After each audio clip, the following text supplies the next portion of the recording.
All right. Well, I am ecstatic to have my good friend and mentor, Bill Guertin, joining us today. Bill, welcome to the program. Dean, I'm very honored to be a part of this. So thank you for asking me. It's great to be here. You've had a big positive impact on my personal journey, starting with the Speaker Academy from NSA Illinois. But today I want to talk about the work that you do and the people that you serve. Kick us off telling us a little bit about the work that Bill Guertin does. Well, there's so many that know me from sports because much of my career has been spent working with the ticket sales departments of professional sports teams, helping them increase their sales skills in a very specific niche. And I've really been very blessed to have been a part of over 100 different sports teams' ticket sales agendas. And my materials are in over 100 different sports teams' back offices. But lately, I've been expanding that to include several other types of organizations, heating and air conditioning companies and insurance companies and things, people who have sales forces or have service departments that need perhaps a blend of each other's work. Service teams are usually not very good at selling. And so what we'll do is to help service teams become less phobic about selling. And then sales teams sometimes can run people over and not necessarily understand why people feel badly about how they're being treated. And so we work on the service angle of sales when necessary. And over all of that really comes the new keynote that I've developed during the pandemic, which has been really received very well, called The 7 Voices in Your Head, which has to do with peak performance and positive mental health. So that gets me thinking there. So tell me about when I think about peak performance, if Mhm. it could be anybody in an audience. What are some of the maybe misconceptions or things that I need to know about, the stories in my head and how that relates to the performance that I'm getting? Well, peak performance says a lot of different things, and much of it is when you are in the positive state of mind to be able to move forward on things. Things that hold us back are things like imposter syndrome that allows us to think that we're not as good as we really thought we were, or the comparison that goes on between us and other people. And social media has been the worst at having comparison thoughts about I'm not good enough. When you see your neighbor's perfect moments and perfect scenarios, and all you see is the perfect pictures online, you begin to think they may not have any imperfections when in fact they really do. And yours are just not as profound, or you're showing those offline. You're not showing your warts on Facebook. You're showing the best of who you are. And many times some people get to feeling as though that's who people are all the time and feel somewhat marginalized by that. And it affects our performance. What I've been able to do is capture some ways in which people can stop themselves from comparing themselves all the time, and perhaps look toward a brighter picture of themselves. And when they do that, generally performance improves. So, I'm thinking certainly that's a big part of being a successful professional sports team sales professional. But obviously, if I'm a heating and cooling sales professional, those same principles apply. And then I'm thinking about if I'm somebody who's aspiring to become a more professional or a public speaker, those same stories I might be telling myself because I'm seeing these people on Instagram and LinkedIn, and they're on stage and there's hundreds of people cheering them, and I think to myself, how do I get there? Who am I to get there? If I'm watching this and I'm thinking about wanting to do more speaking, what are some of the voices that I need to be aware of, or things that I should have as insights to take that journey? Well, when you and I were at Influence just a few months ago and watched Willie Jolly and Delatorio McNeil and these people who seem effortless on stage doing what it is they do, and doing it with such passion and conviction, we begin to look at ourselves and say, oh my gosh, I'll never be that. Well, no, you won't be that, but you'll certainly be the best version of yourself to influence the audience that you've been hired to influence. Now, those people who were there at our event together were there to be wowed, and certainly they were. Your audiences are looking for something different from you. Perhaps there is a wow factor, but there may be specific reasons you were hired to bring a specific body of knowledge or to inspire others to do different things than what Willie Jolly had done just a few months ago for us on stage. And so we have to look very carefully at who we are and who we are at our best, and aspire to something that will speak to and be valuable for our audiences. We don't have to be the best for everyone. We just have to be the best for those who've hired us for a specific purpose and influence them to make their lives better, more profitable, or whatever that goal happens to be for us. And do it with conviction, just as someone else that we've seen on stage has been so polished with that. You may not have to be super polished, but you have to be of value to those you serve. Well, that's encouraging to say, let's shrink down the size of the scope that we're thinking about. We don't have to be perfect for the world. We don't have to be Tony Robbins. We have to serve the audience that's in front of us. And Right. that doesn't mean that we're perfect. That means that we're going to continually to perfect, right? We're going to keep getting better. And that's encouraging. Now, And you're the often, classic, go ahead. what's really interesting is that often the mistakes we might make or the things that they see that are flaws in us on stage may be the most teachable moments of the entire presentation, something that someone would learn from that we weren't expecting them to learn from. It's somewhat similar for those who have older kids. You look back at some of their younger years and you ask them what they remember about those years, and they'll say, you know, I remember when I was 6 years old, Dad, and you said this and this and this, and I have no recollection of that conversation or that situation at all, but it was very influential to them at that time, enough to where they remember it 20 years later. You may have some flaws or some things that you bring to the stage that aren't perfect, but actually reveal something about yourself that was valuable to your audience. So I believe it's important not to be perfect on stage, but to be yourself at your best. Well, and that's encouraging to recognize that perfect people aren't that endearing, right? It's hard for us to connect with somebody that looks perfect, but when we hear about their flaws, and for us, if we're on stage, acknowledging the mistakes we've made, the fears that we have, and are real about it, that actually is more endearing and engaging for the audience. It brings them closer to it. They resonate with that because we're human. Now, you Indeed. are a classic case of somebody who is really steeped as a trainer, an excellent workshop presenter, and crafting those experiential learning for your students.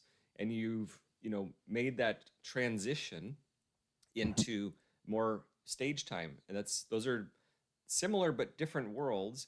If I'm somebody that's doing a lot of training right now, maybe I'm in a corporate environment, or maybe I'm doing training on my own, and I aspire to do more stage time, what tips or advice would you have for me? Well, I think it's important that we recognize where our skills lie. And not everyone who is a terrific trainer can transition into that keynote world. It's a very different type of presentation to be able to do that and do it effectively. Those who can capsulize a message in 35 or 40 minutes versus those who might be in front of an audience for 8 hours, those are two entirely different skills. But I think more than anything else, it's watching those who are the best at what they do and break down what it is they're doing.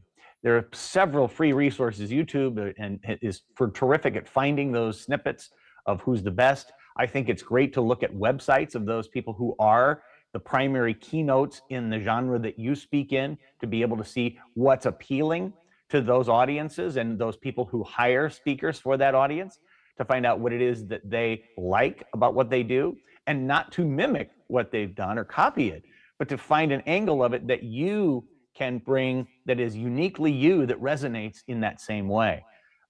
To try it a few times is also a good thing. I had Mark Victor Hansen, one of the finest speakers and most money-making venture guys of all time within the speaking and training business, tell me in a limo once, speak for free until you don't have to speak for free. And so on occasion, if you're expanding what you're doing and aren't quite sure if it's ready for prime time, the opportunity to present it once or twice for free may give you the license to experiment and to do your best with it without having to worry about getting your money's worth on stage. Let's expand on that a little bit, because it's a great concept, but maybe I'm thinking to myself, where do I speak for free? What would be some inspiration for me of places that I might be able to get that experience and get that message out there? Well, service clubs are the first thing that I think of. The Kiwanis, Rotary, Elks, Lions, Moose, all of those individual organizations meet regularly and need speakers regularly. Most often, they ask not-for-profit organization presidents and such to be able to come and sometimes beg for money. And it's a little bit disconcerting to those who are in the audience because they're going to get to touch on them every single month or every week when they're getting together for lunch. But they are warm. They're very warm to the idea of having someone come in that is not from a not-for-profit that would be able to speak eloquently and try some material. And in fact, you could let them know that you're trying some material, and that you'll find a willing audience in those groups. Often not-for-profits, just as we talked about there, they are also looking for keynotes or some sort of training that they may wish to have that they can't afford. And it gives you the opportunity to try out something and gives them the benefit of what you're trying. So those are the first two places I would look. And on occasion, to ask your peers if you have something that you cannot do because you can't do it for no fee. I would be glad to do it for no fee if it were the right circumstances. And so if you've turned something down, would you mind if I would be the one that you might refer? So those are three ways in which you might branch out to try some new material. Yeah, so think creatively and get the word out in your network and ask, what are some places that I could share this message that would be helpful, and get those reps in, right? And pretty soon you get the right person in the audience that comes up and says, "Hey, I'd like you to come share that message with our association or with our business, with my sales team." Yeah, and that's the very best referral possible, when someone sees you on stage and you're coming off the dais and says, "Hey, can we talk? I'd like to have you speak to my people." It's the very highest form of hot lead you can possibly have. I want to shift gears and touch on something that you are gifted in, or that you've honed your skill in, and that is the world of emceeing conferences. You do some emceeing work, some high level organizations. If somebody has an interest or an appreciation for that world, what have you found to be interesting, or some lessons for people when it comes to being an effective MC? Boy, there is so much that goes into that is somewhat like broadcasting. And I was fortunate to have started in radio, and so I had the voice for it, and I had kind of the mindset that goes into what it takes to be an effective MC. I've done moderating panels and the kinds of things that an MC might do to move the process along. And one of the things that I have learned in my MC journey is to make sure that you are the smartest one in the room when it comes to the schedule and how to move people forward, and knowing exactly what times things need to happen, starting and stopping. That's the most important role that an MC has, making sure that everything runs on time. Most people know that on occasion you'll get a speaker that just rambles on and sees the clock but doesn't necessarily care. My role in that MC is to walk right alongside them and just stand there, just as a person in the background that they can see, that they now understand that, hey, it's time to move along. On occasion, I've had to bring the hook out and bring people off stage, and that's not all that pleasant, but it is something that I've had to do on occasion. And so you have to be able to command a room in that way. You also have to rehearse and practice. There was one thing we did just recently at a sports conference where the theme was "It's all connected," and the connections were with the security department, ticket sales, and operations, and we had to illustrate that all these things were going together. They came to me and they said, "How can we illustrate that?" And so this is where your creativity might come in. How might you be able to do that? Well, I had this idea of bringing a baseball and a glove, and me being on stage with this glove and talking about how, in the old days, everybody just played their positions. If you were a shortstop, you played shortstop. If you're a center fielder, you played center fielder. But now everything is interconnected, and you have to play with a team with chemistry and understand where each other is going, because you never know what's going to happen. And then I turn and I throw the ball behind the giant screen as if I'm throwing the ball at the screen. Well, on the other screen, I had recorded myself catching the ball and then speaking some more words and then throwing the ball on video back at me, the MC. And so I had somebody behind the screen throwing the ball back at me and catching it. It was really fun to be able to illustrate the connectivity issue, but it took their need, which was connecting them all, and my creativity of figuring out how we could do this in an effective way, that was a really good synergy. So if you have excellent creativity, you think on your feet, and you can maintain control of an audience from start to finish, those are the kinds of things that make an effective MC. That's awesome. And the best MCs that I've seen seem like they just walk on stage and everything just flows and it's really easy.